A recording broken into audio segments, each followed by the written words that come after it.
Hello నమస్తే. ముందుగా తెలంగాణ రైతులకు శుభవార్త. ఉత్తర తెలంగాణ రైతులకు శుభవార్త, ఇక్కడ దక్షిణ తెలంగాణ రైతులకు శుభవార్త. ఎందుకంటే దక్షిణ తెలంగాణ రైతులకు కృష్ణా నది నీళ్లు జూరాలకు రావడం మొదలుపెట్టింది. జూరాల నుంచి ఈరోజు తెలంగాణ రాష్ట్రం ఏర్పడ్డ తర్వాత కేసీఆర్ గారు కట్టిన ప్రాజెక్టుల నుంచి, కాలువల నుంచి ఈరోజు పాలమూరు జిల్లా రైతులకు నీళ్లు బారుతున్నాయి. ఉత్తర తెలంగాణ జిల్లా రైతులకు, ప్రత్యేకించి నిజామాబాద్, కరీంనగర్ జిల్లా రైతులకు, పాత కరీంనగర్, పాత నిజామాబాద్ జిల్లా రైతులకు శుభవార్త. ఎందుకంటే ఈరోజు ఎట్టకేలకు కాంగ్రెస్ పార్టీ ప్రభుత్వం ఏ ప్రాజెక్ట్ అయితే కూలిపోయిందన్నారో, ఏ ప్రాజెక్టు వల్ల పైసా ఉపయోగం లేదన్నారో, ఆ ప్రాజెక్టులో భాగంగా నిర్మించిన నంది మేడారం, పార్వతీ పంప్ హౌస్లను, ఈ రెండు పంప్ హౌస్లను ఈరోజు రాష్ట్ర ప్రభుత్వం ఆన్ చేసింది. పంపులను ఆన్ చేసి ఆ నీళ్లను ఎత్తిపోస్తుంది. ఏ కాళేశ్వరం ప్రాజెక్ట్ అయితే కాంగ్రెస్ పార్టీ తెలంగాణ రైతుల మీద కక్షతోటి, బీఆర్ఎస్ పార్టీ నాయకుడు కేసీఆర్ మీద ఉన్న కక్షతోటి తెలంగాణ రైతులను గోసపెట్టిందో, ఆ కాళేశ్వరం ప్రాజెక్టులో భాగమైన నంది మేడారం పంప్ హౌజు, ఆ కాళేశ్వరం ప్రాజెక్టులో భాగమైన పార్వతీ పంప్ హౌజు, ఈ రెండు పంపులను ఈరోజు స్టార్ట్ చేసింది ఆ కాంగ్రెస్ పార్టీ ప్రభుత్వం. ఏమవుతుంది ఉత్తర తెలంగాణ రైతులకు, ప్రత్యేకించి కరీంనగర్, నిజామాబాద్ రైతులకు తెలుసుకోవాల్సింది, ఈ రెండు పంపులు ఆన్ చేయడం వల్ల ఎప్పటి నుంచో బీఆర్ఎస్ పార్టీ డిమాండ్ చేస్తుంది. BRS party working president, BRS party నాయకులు, కరీంనగర్, నిజామాబాద్ జిల్లా నాయకులు ప్రతి ఒక్కరూ డిమాండ్ చేసిండ్రు, ఈ పంపులను ఆన్ చేయండి, రైతులకు నీళ్ళు ఇవ్వండి అని చెప్పేసి. ఈరోజు ఆ పంపులను ఆన్ చేసిండ్రు. శ్రీపాద ఎల్లంపల్లి దగ్గరున్న జలాలను నంది మేడారం, గాయత్రి, ఈ రెండు పంప్ హౌస్ల ద్వారా ఎత్తిపోయడం వల్ల ఆ నీళ్లు, ఆ బాహుబలి పంపుల ద్వారా ఎత్తిపోసిన నీళ్లు మిడ్ మానేర్కు, ఎస్ఆర్ఎస్పి వరద కాల్వకు, ఈ రెండింటికి పోతాయి. అక్కడి నుంచి నంది మేడారం, గాయత్రి పంప్ హౌస్లు నడిస్తే ఉమ్మడి కరీంనగర్ జిల్లాతో పాటు నిజామాబాద్, జగిత్యాల్, పెద్దపల్లి, రాజన్న సిరిసిల్ల జిల్లాలో దాదాపు 6 లక్షల ఎకరాల్లో వరి పంటకు సాగునీరు అందుతుంది. ప్యాడీ కల్టివేషన్కి స్టెబిలైజేషన్ కోసం అది పనికొస్తుంది. ఇన్ని రోజులకు తెలంగాణ రాష్ట్ర ప్రభుత్వం మేల్కొన్నది.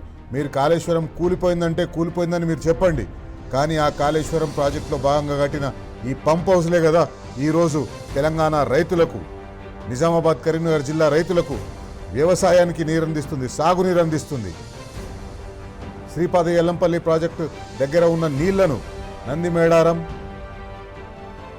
అట్లాగే పార్వతీ పంప్ హౌస్ల వల్ల ఎత్తిపోయడం వల్ల మిషన్ భగీరథ ఇంటింటికి నల్లా నీరు అందించే పథకం ఏదైతుందో ఆ పథకానికి వాటర్ ఫీడ్ చేస్తుంది. ఇది ఆ నీళ్లు కేవలం అక్కడ చుట్టుపక్కల ఉండే గ్రామాలకి కాదు, ఆ నీళ్లు, ఈ పంప్ హౌస్ల ద్వారా ఎత్తిపోసిన నీళ్లు హైదరాబాద్కు కూడా తాగునీరు అందించే అవకాశం ఉంది. ఇంతటి గొప్ప ప్రాజెక్టును నిర్మించి ఇంత ప్లాన్ చేస్తే మీరు చేస్తున్నది ఏంది?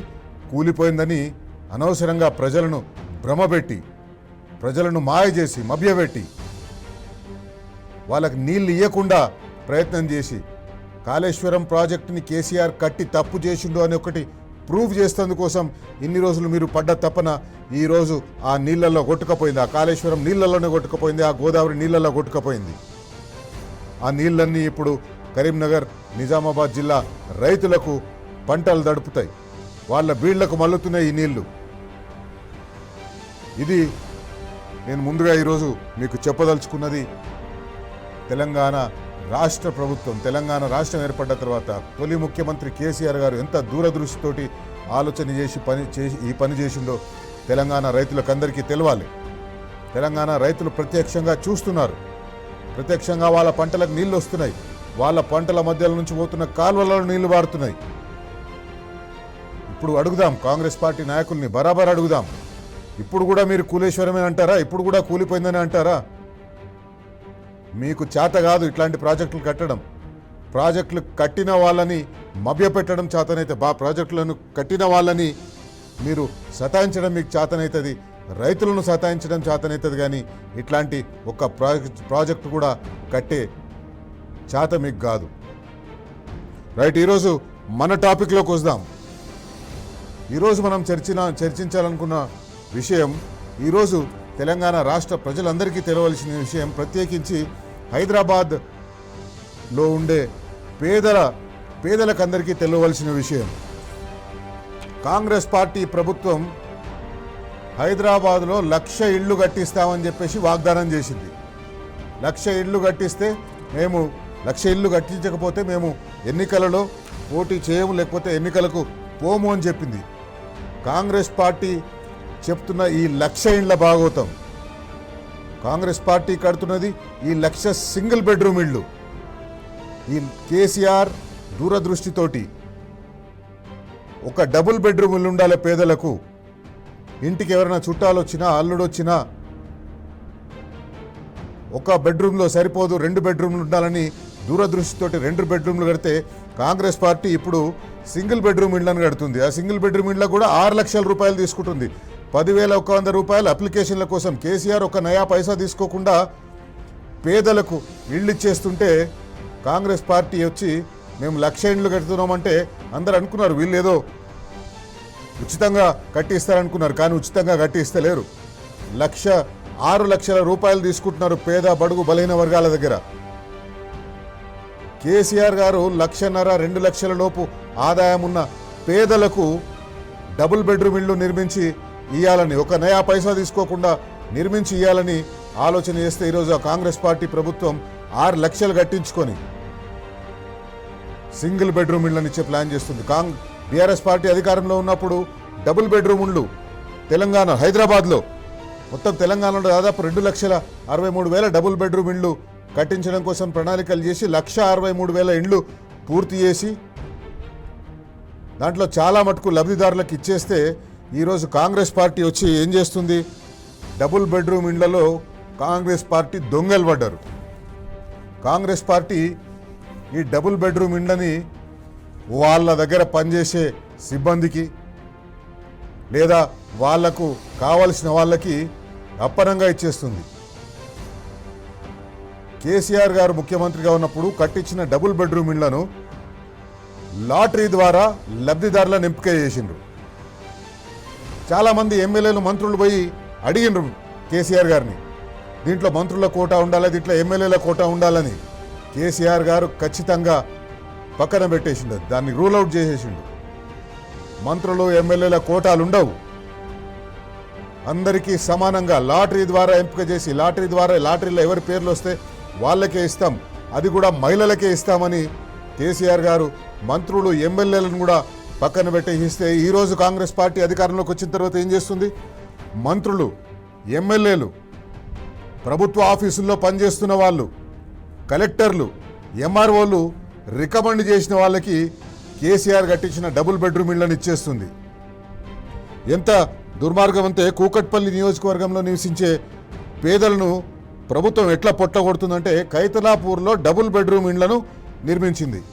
కైతలాపూర్లో డబుల్ బెడ్రూమ్ ఇండ్లను నిర్మించి అక్కడ ఇవ్వవలసిన వారికి ఇవ్వగా మిగిలిపోయిన ఇండ్లను మంత్రులు పొంగులేటి శ్రీనివాసరెడ్డి, పొన్నం ప్రభాకర్ అనుచరులు, అట్లాగే హైదరాబాద్ కలెక్టర్ అనుచరులు, హైదరాబాద్ కలెక్టరేట్లో పనిచేస్తున్న వాళ్ళు వాళ్ళకందరికీ ఇచ్చుకున్నారు.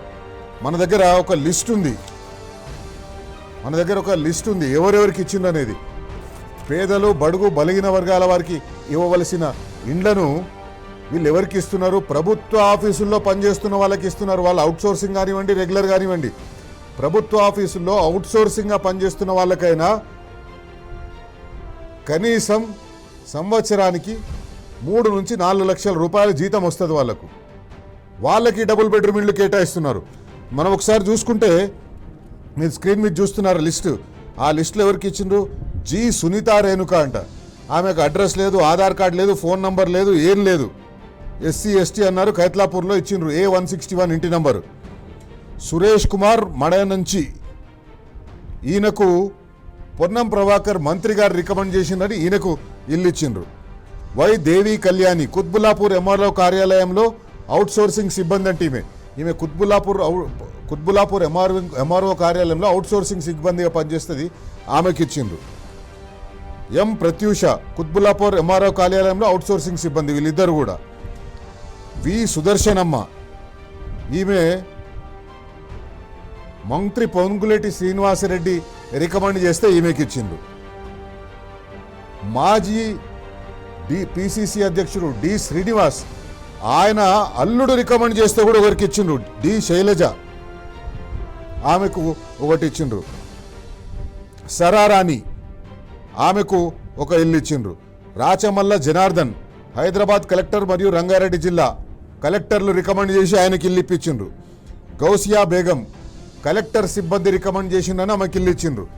ఇది కాంగ్రెస్ పార్టీ కేసీఆర్ కట్టించిన డబుల్ బెడ్రూమ్ ఇళ్లను దోచుకుంటున్నారు, వాళ్ళ కార్యకర్తలకు వాళ్ళ అనుచరులకు అంటగట్టే ప్రయత్నం చేస్తున్నారు.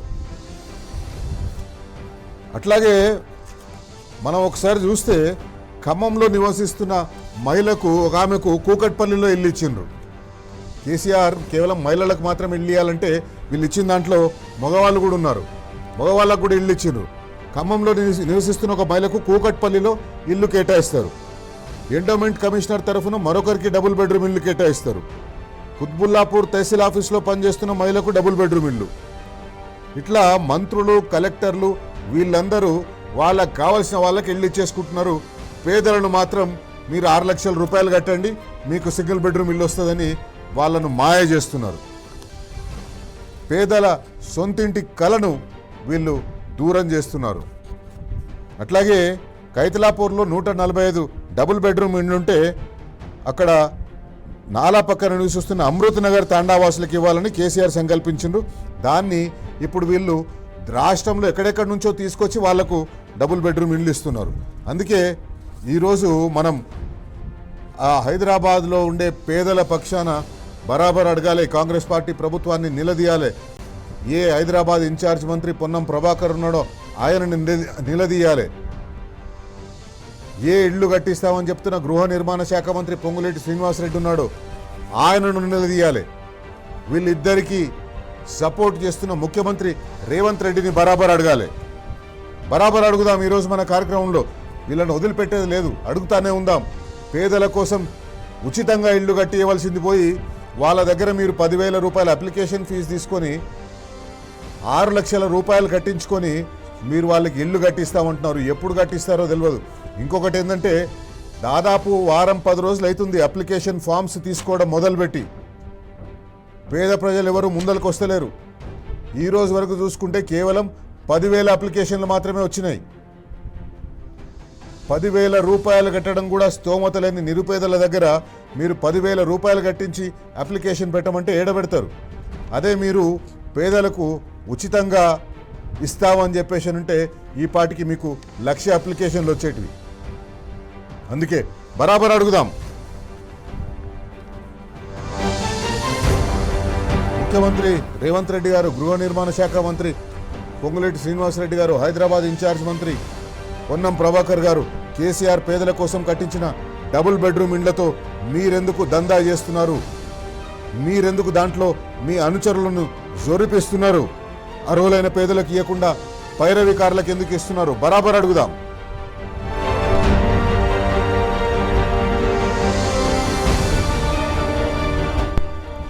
ఖైతలాపూర్ డబుల్ బెడ్రూమ్ ఇండ్ల కేటాయింపులో మంత్రులు పొంగులేటి, పొన్నం ప్రభాకర్ ఎందుకు ఏలుబెడుతున్నారు? లాటరీ ద్వారా ఇవ్వాల్సిన ఇండ్లను మీరెందుకు రికమెండేషన్లు చెప్పి మీ అనుచరులకు ఇప్పించుకుంటున్నారు? అర్హులు కాని వారికి ఎందుకు ఇస్తున్నారు? ప్రభుత్వ కార్యాలయాల్లో పనిచేస్తున్న వాళ్ళకి ఎందుకు ఇస్తున్నారు? బరాబర్ అడుగుదాం.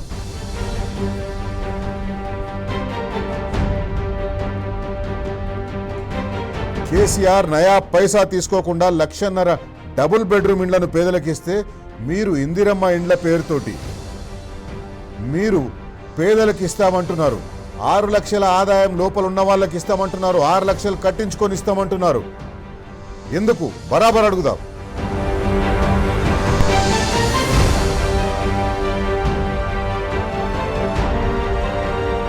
రైట్. ఈరోజు బరాబర్ అడుగుదాంలో మన అతిథి ఈ కైతలాపూర్ ఏ నియోజకవర్గంలోకి అయితే వస్తుందో కూకట్పల్లి నియోజకవర్గం, కూకట్పల్లి ఎమ్మెల్యే మాధవరం కృష్ణారావు గారు మనతో లైవ్లో అందుబాటులో ఉంటారు.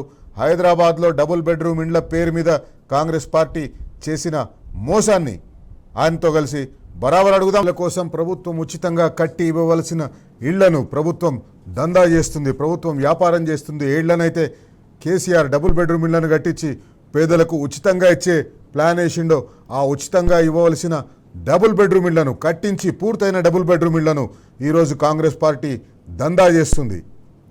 మంత్రులు సిఫార్సు చేసి వాళ్ళ కార్యాలయాల్లో పనిచేసే వాళ్ళకి ఇప్పిస్తున్నారు, కలెక్టర్లు సిఫార్సు చేసి వాళ్ళకి కావాల్సిన వాళ్ళకి ఇప్పిస్తున్నారు. పేదలకు మాత్రం మొండి చేయి చూపిస్తున్నారు. ఇప్పటి వరకు ఒక్క ఇల్లు కూడా కట్టలేదు. కానీ మేము 1,00,000 ఇళ్ళు కడతామని, 1,00,000 సింగిల్ బెడ్రూమ్ ఇళ్ళు కడతామని ప్రజల దగ్గర నుంచి అప్లికేషన్లు తీసుకుంటున్నారు, ప్రజలను మభ్యపెడుతున్నారు. మాధవరం కృష్ణారావు గారు కూకట్పల్లి ఎమ్మెల్యే మనతో ఉన్నారు.